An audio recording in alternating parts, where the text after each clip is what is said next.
Lwaki mwagutuuma oluwombo lw'omulonzi? Twalina amannya abiri ge twatuula okuteesaako mukadde kano nga bwe tugenda mu byokulonda nga bw'obiraba otusologa nti ebyokulonda ebibindabinda. Twatuula n'oyo yimirira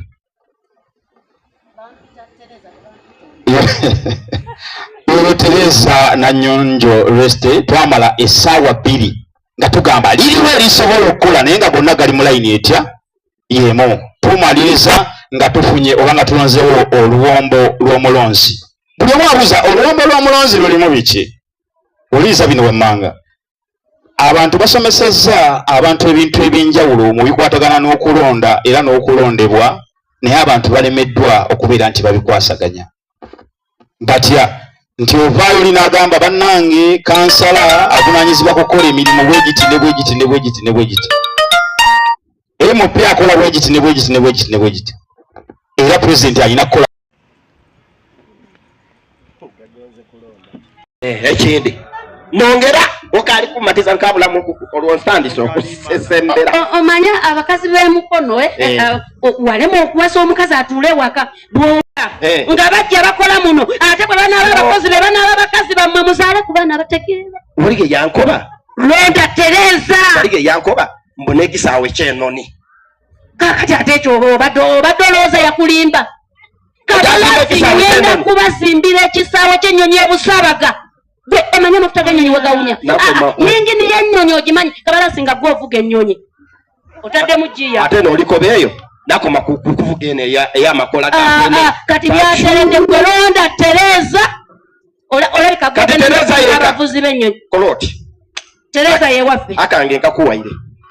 Londa Tereza ebibyo biterere. Londa Tereza ebibyo biterere. Londa Tereza ebibyo biterere. Londa Tereza ebibyo biterere. Londa Tereza ebibyo biterere. Yakulonda Tereza nzira wundi.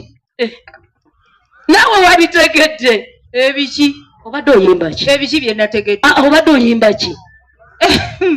Naye bannanga abantu mwe. Obadde oyimba ki? Mbadde nnyimba luyimba lwensa. Ozi mbadde ku biki? Namyenya njagala okubuulira akalulu kandi bubi.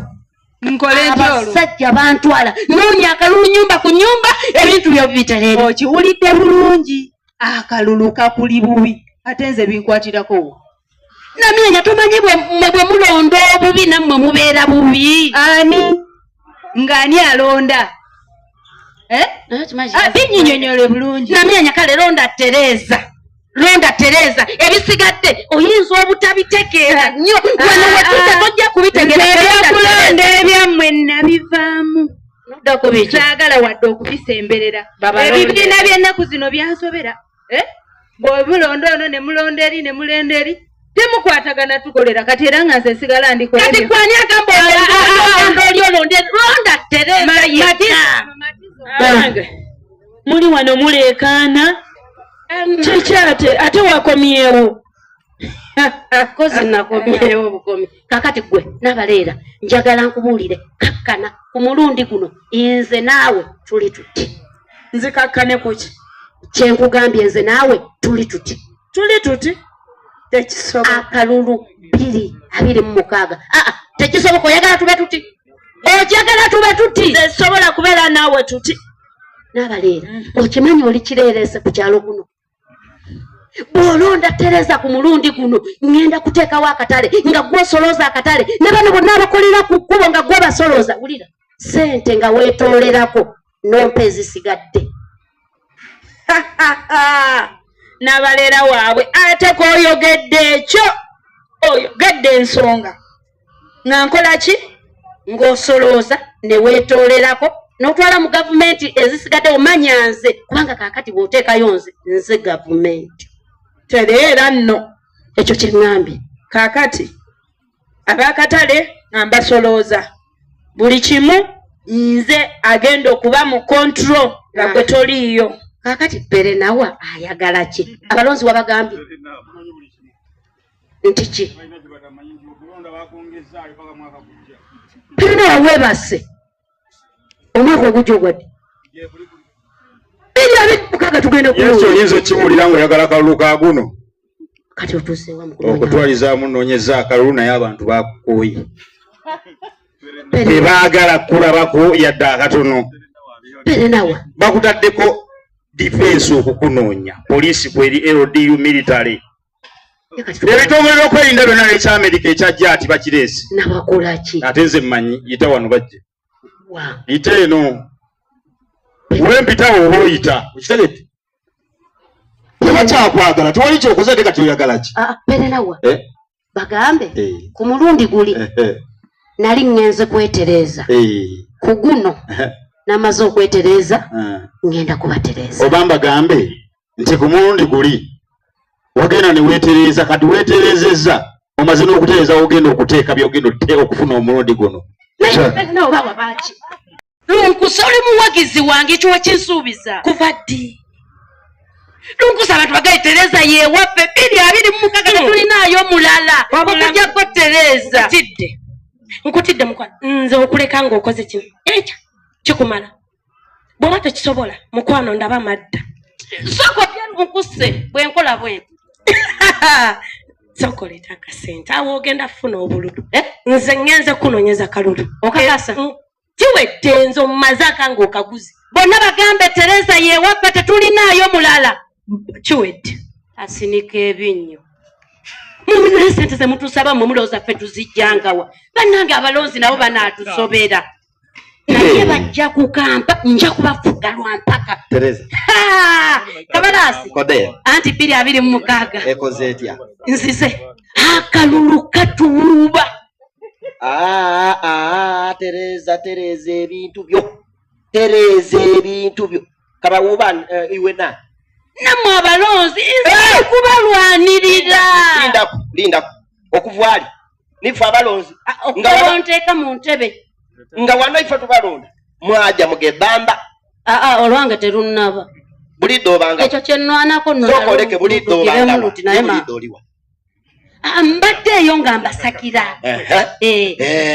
osakira ife n'abaana bo oba nife gamba abantu bagambe nti tereza yazze iwe tereera kati kankubuulire vako abo ababwa balimbalimba nze tereza oluze olaba line kuba lye namuyenje enfuufu ebali bubi ngenda kuliyiwa kolasi okuva enamuyenje paka eri ebusaabaga sokoleke olikujja kulima olugudo olugenda muyenge bapatisi bagenda kuwona enfuufu ayo kyogeireku enfuufu ebaye bapita ne mu matu nga n'abakawulira kabalaasi bwozaala ku makya mutuntu olw'eggulu abaana bo tebalina nawe basomera bwonteeka mu ntebe essomero lya kindagateni pulayimale sekendule abaana bo bagenda kusomera bwereere ne kano ka sasale bajeta sasale yonna kweri buno obuto yesirwazi nkugambye teekayo tereza gwobireke ozaale buzaazi ekkubo tulikole wulira ne kino ekindi ki obwana bwo bwe bunaalwala tebulina obugenda kujja ddagala eri gavumenti y'abali yabasobera teriimu malwaliro temuli ddagala abaana bange mbakunira olubirizi n'abawa kumululuuza ebyo biveeko omulembe kwe tulimu gwakebera byuma nga bikeberera obwongo ebigere emisiwa na buli kimu eddwaliro ebusaabaga olijalizimba gwe teekayo tereza mu ntebe osirike ate ekindi waliwo kitubulamu tuwa ekindi emyaka 5 opereyo kale ebintu wena ebi 5 tolina mulimu okolaki otaayayo ova ku noddeeri ngenda kuzimba akatale ebirime byolima oleete ennyanya zo oziteeke muli tulumanga amaido kaakati amaido egenda nakugongerako omutindo welonda bulonzi tereza moments from the filming process kubanga oluvannyuma lwabala kuki ku district ate era nkunge wamu ne Mukono North constituency Mukono district yonna National Unity Platform yonna ne Uganda yonna era twongera okubeera nga tubakakasa nti omulimu ogwo ogw'okkunga tugenda kugubakolera ate era ng'ekyamazima nammwe mujja kusiima ate era wamu taata n'obuyambi tickets tujja kuzigula ku lw'abalonzi baffe wali woyo naye wano ntudde eno maaso singa munnabyabufuzi nasangiddwa nga mbadde n'ebyange ebirala naye ntudde eno nga ekitundu ku bantu bano Katumba ono muganda wange tuludde nga tuli ffenna Okusooka njagala kwebaza ba promoters baffe mwenna Mama Star Times FK n'abalala tuline katala okupromotinga local talents. Kiba kyansonyi ffenna n'abakyala ne basiriiza n'emmere kubanga bazze okulaba abantu abavudde gye bakoze eki nga ffe local talents zaffe tetuzipromotinze. Nze nga ntandika ninamu DNA ya Katemba era nazanya nnyo abadde wala era akwasaganyiza okulaba nti atuuka. Abakulembeze ab'enjawulo manager Muza Hotel, one of my sponsor, taata we bali kujja nafunye kwabadde kwetonda era kumacha zigeze za sawa nyanga ndi musanyufu nnyo. Chairman waffe w'amawulire Greater Mukono Mukulu Patrice eyangamba nti abakungu omukungu abamukungu ate omukopi abamukopi Owekitiibwa Muzanganda wansindikidde akamesegi n'angamba nsonyiwa nesse kusonyiwa yenna sigenda sobola kubawo naye noonyaako olwokutaano press conference egimiisinze naye ku lwokutaano noonya tulabe ekyokukola taata okwetonda kwatuuse takomyako ne manager wa Muza Hotel n'atuuka mu budde osobola okwasaganya ensonga zonna weebali nnyo taata weebali eddala banaffe aba Star Times bannange mwebale nnyo mwebalire eddala.